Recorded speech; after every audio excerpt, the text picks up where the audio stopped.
ఈ గవర్నమెంట్ మేము తెలంగాణలో ఉన్నాం కాబట్టి అవతల వాడు ఎంత అరాచకం చేసినా వాడి కర్మ ఆ ఆంధ్రప్రదేశ్ ప్రజలు చూసుకుంటారు. తెలంగాణ ప్రభుత్వం ఏం చేస్తున్నది? తెలంగాణ ఇళ్లలోకి చొరబడి ఆంధ్ర పోలీసులు ఎంటర్ అయ్యి మమ్మల్ని బెదిరిస్తున్నారు. నీకు కూడా ఇబ్బంది అవుతుంది, నువ్వు నా విధులు అడ్డుకుంటున్నావు అంటాడు. నా ఇంట్లోకి వచ్చి, నా తెలంగాణ వాళ్ళ ఇంట్లోకి వచ్చి నా విధులు అడ్డుకుంటున్నావు అంటాడు. ఎవరు వీళ్ళు చెప్పడానికి? ఎంత ఎంత ఎంత దుర్మార్గం ఇది! రేవంత్ రెడ్డి ఏం నడుస్తున్నది? ఎవరు రాజ్యాంగం నడుస్తున్నది ఇక్కడ? అంటే అదే రెడ్ బుక్ రాజ్యాంగం తెలంగాణలో కూడా ప్రవేశపెడదాం అనుకుంటున్నావా? సో ఖచ్చితంగా దీనికి ఎక్కడో దగ్గర ఎండ్ కార్డు పడాలి.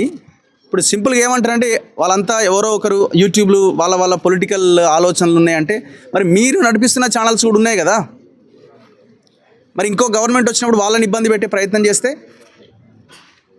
సో వాళ్ళు ఏం మాట్లాడారు, కంటెంట్ ఏముంది అన్నది ఇంపార్టెంట్ కదా. రాజ్యాంగం ఏం చెప్తుంది, చట్టాలు ఏం చెప్తున్నాయి, వాళ్ళకి మాట్లాడే హక్కు ఉన్నదా లేదా అన్నది ఇంపార్టెంట్. ఒకవేళ బూతులు మాట్లాడితే, ఇంకో రకంగా రాజ్యాంగానికి వ్యతిరేకంగా, చట్టానికి వ్యతిరేకంగా మాట్లాడితే కంప్లైంట్ చేయించండి, ఎఫ్ఐఆర్ చేయండి, అరెస్ట్ చేయండి, ఎవడొద్దు అన్నాడు.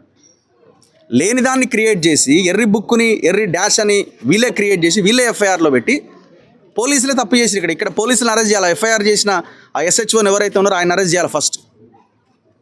సో ఇక్కడ ఉన్న గవర్నమెంట్ తక్షణం ఇట్లాంటి అరాచకాలకు పాల్పడితే కనుక మీకు రాబోయే రోజుల్లో ప్రజలే తగిన గుణపాఠం చెప్తారు. ప్రజలు కూడా ఆలోచించాల్సిన అవసరం ఉన్నది.